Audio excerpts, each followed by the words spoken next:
नमस्कार दोस्तों। आइए सुनते हैं हमारे आपके जीवन से घनिष्ठ रूप से जुड़ी एक कहानी, आईना। अखिलेश जी भाइयों में बड़े थे। उनसे बड़ी उनकी दो बहनें थीं। एक छोटा भाई था। पिताजी गृहस्थ थे, यानी खेती बाड़ी करते थे।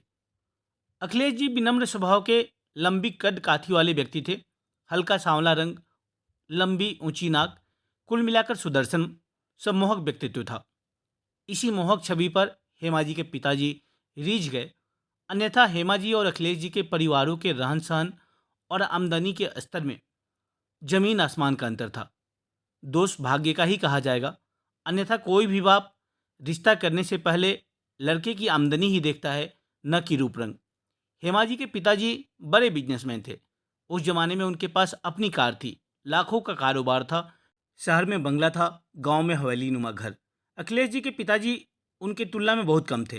फिर भी जमीन जायदाद इतना था कि खाने पीने की कोई दिक्कत नहीं थी। गांव में सम्मानित घराना था और खानदानी रईस लोग थे। वैसे ये रईसी वक्त के पहिए तले नाम मात्र की ही रह गई थी, केवल कहने कहलाने भर को।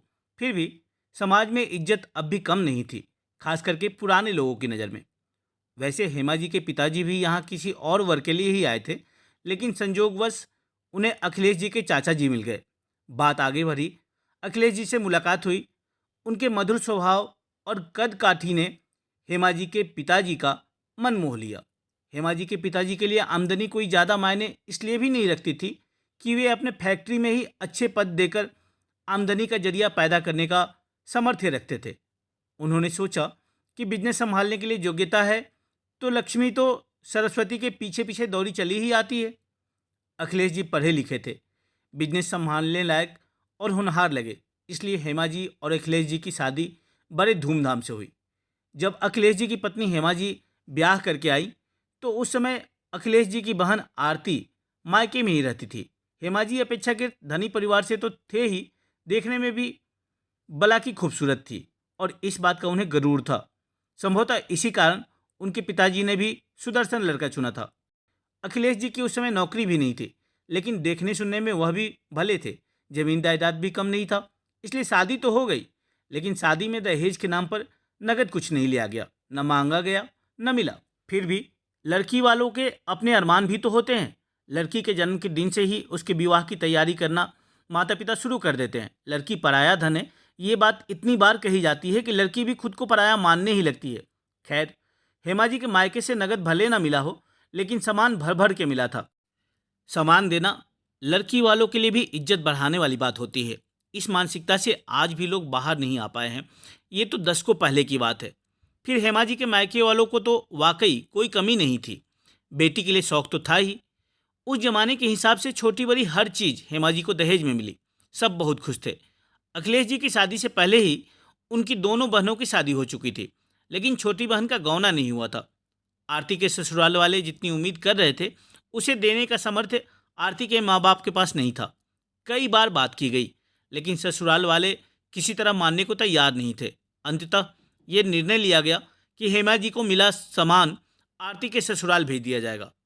उस जमाने के हिसाब से ये कोई नई बात नहीं थी, बहुत बार ऐसा किया जाता था। इसलिए इस बात की कोई ज़रूरत नहीं समझी गई कि हेमा जी या उनके पति अखिलेश जी से इस बारे में कोई सलाह लिया जाए। ये वो ज़माना था जब माँ बाप बच्चों से दोस्ती जैसा कोई रिश्ता रखना नहीं चाहते थे। उनके फैसले बच्चों को मानना ही पड़ता था। आरती का गौना हो गया, वह ससुराल चली गई। लेकिन इसी के साथ हेमा जी और अखिलेश जी के वैवाहिक जीवन को शुरुआत से ही कलह का सामना करना पड़ा। अखिलेश जी हेमा जी की खूबसूरती के दीवाने तो थे ही, पत्नी के आंसुओं को देखकर वो भी इस बात से 100% सहमत हो गए कि उनकी पत्नी हेमा जी के साथ जाती हुई। हेमा जी के माँ बाप ने कितने शौक से, कितने बरसों तक जमा करके दहेज का सारा सामान उन्हें दिया था। एक झटके में सारा सामान आरती को दे देना कहाँ से सही है। लेकिन अब तो गौना हो चुका था, सारा सामान आरती के ससुराल पहुंच चुका था। क्या किया जा सकता था? इस बात को लेकर पति पत्नी ने एक दूसरे की भावनाओं को समझा, एक दूसरे का साथ दिया। परंतु इसी के साथ बाकी परिवार के साथ उनके रिश्ते में दरार पड़नी शुरू हो गई। कलह के शुरुआत की बुनियाद पड़ गई। हेमा जी इकलौती बेटी थी, 5 भाइयों के बीच एक बहन, बहुत नाच प्यार से पली हुई। मायके वाले अमीर भी थे, इसलिए शादी से पहले उन्होंने घर गृहस्थी के काम नहीं किए थे। उसके उलट ससुराल में वह बड़ी बहू थी। ननद के जाने के बाद घर पर माँ बाप और पति के अलावा एक छोटा देवर था। ऐसे में सारा घरेलू काम करने की जिम्मेदारी हेमा जी के कंधों पर आ गई। यह वो जमाना नहीं था कि घर के पुरुष महिलाओं के काम में हाथ बटाएं। खाना बनाना, चौका बर्तन करना पुरुषों के लिए शर्म की चीज मानी जाती थी। हेमा जी ने कभी भी इतना काम किया नहीं था। काम करते करते कई बार चिढ़ जाती थी। पति को सामने देखकर अक्सर रोने लगती थी। बेचारी सास 70 साल के करीब की हो चुकी थी, फिर भी बहू के काम में हाथ बटाने की कोशिश करती थी, लेकिन उसकी अपनी सीमा थी। अखिलेश जी पत्नी के दुख को देखकर अक्सर दुखी हो जाते थे, पूरी सहानुभूति रखते थे। ये सहानुभूति एक दिन कार्य में प्रकट हो गई। अखिलेश जी ने पत्नी के काम में हाथ बटाना शुरू किया। ये उनके लिए सामान्य सी बात थी, लेकिन पूरे मोहल्ले में ये बात आग की तरह फैल गई। घर में तूफान आ गया। माँ बाप सबने अखिलेश जी को बुलाकर बैठाया, समझाने की कोशिश की गई। पत्नी का ध्यान रखना ही चाहिए। पति पत्नी जीवन की गाड़ी के 2 पहिए हैं, दोनों मिलकर जीवन चलाते हैं। पति अगर पत्नी का साथ नहीं देगा तो कौन देगा? अखिलेश जी ने नजर उठाकर देखा। उनके पिताजी नजर बरामदे में टंगी लालटेन की ओर करके बोले जा रहे थे। साथ देना अच्छी बात है, जरूरी भी है, लेकिन बेटा, समाज के कुछ रीति रिवाज हैं। स्त्री पुरुष के काम अलग अलग हैं। स्त्री पुरुष का काम नहीं कर सकती, और इसी तरह पुरुष को भी स्त्रियों का काम करना शोभा नहीं देता। लेकिन पिताजी, उससे हो नहीं रहा। मैं तो उसकी थोड़ी बहुत मदद करने की कोशिश करता हूँ। वैसे पहले उसने ये सब कभी किया भी नहीं है ना। धीरे धीरे सीख जाएगी सब। हाँ, जैसे और सारी औरतें तो मायके में नौकरानी होती है, सब सीख करके सब काम करके ही आती हैं। अरे, मायके में सारी लड़कियां राजकुमारी होती हैं। शादी के बाद ही सबको सब कुछ करना पड़ता है, सीखना पड़ता है। और सीखेगी तो तब ना, जब तुम उसे करने दोगे। अखिलेश जी की मां ने तीक्ष्ण शब्दों में प्रहार किया। तुम जानती हो मां कि उसके घर पर नौकर चाकर, उसकी अमीरी का धौंस मुझे मत देना। मैं न किसी से कुछ मांगती हूं, न कुछ लेती हूं। मेरे मायके वाले गरीब नहीं थे। तुम्हारे नाना के घर हाथी रहती थी, और आज भी 4 जोड़ी बैल हैं। लेकिन जब मैं यहां आई, सब सीखा ना मैंने। सब करती रही हूं ना अकेले 30 सालों से। मायके की बात ही मत करो। क्या मायके वाले के सहारे ही बैठे रहेंगे? अपना घर तो हर किसी को खुद ही संभालना पड़ता है। बहू के मायके वाले से हमें क्या लेना देना? क्या उसके मायके से मिला सारा सामान नहीं दिया आप लोगों ने आरती को? अखिलेश जी के मुंह से अचानक ये बात निकल गई। इसका कोई प्रसंग नहीं था। बात सामान की हो ही नहीं रही थी। कहने की जरूरत भी नहीं थी, क्योंकि अखिलेश जी खुद नहीं चाहते थे अपने माँ बाप का दिल दुखाना।